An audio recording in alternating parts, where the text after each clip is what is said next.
અંકલેશ્વર જીઆઈડીસીની કેમક્રસ કંપનીમાં ગેસ ગળતર થતાં ઘાટા પીળા રંગનો ધુમાડો બહાર હવામાં ફેલાતા લોકોમાં ફફડાટ ફેલાયો હતો।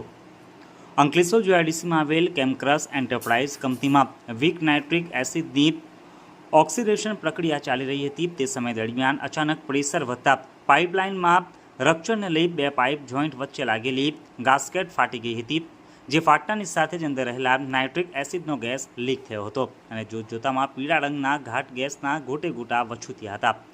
આ ઘટના અંગે કંપનીના સેફટી વિભાગને જાણ થતાં તાત્કાલિક અસરથી ગેસ લીકેજ બંધ કરાયું હતું।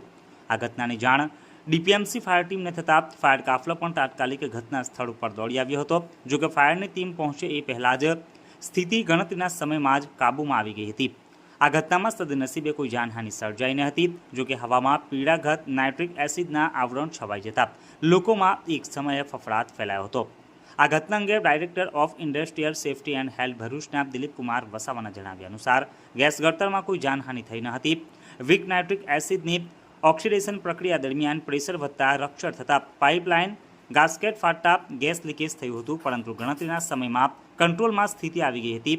આ અંગે વધુ તપાસ કરવામાં આવી રહી છે।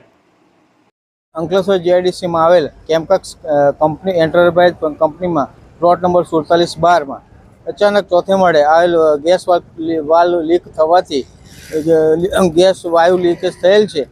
આ વાયુ ગેસ કયા કારણથી લીકેજ થયેલ તે જાણી શકાયેલ નથી, પરંતુ કંપનીના જે ફેક્ટરી મેનેજરને પૂછતા જણાવેલ છે કે વાલ્વ ફાટવાથી આ ગેસ લીકેજ થયેલ છે। અત્યારે કોઈ જાનહાનિ થયેલ નથી અને ગેસ લીકેજની ઘટના હવે બંધ થયેલ છે।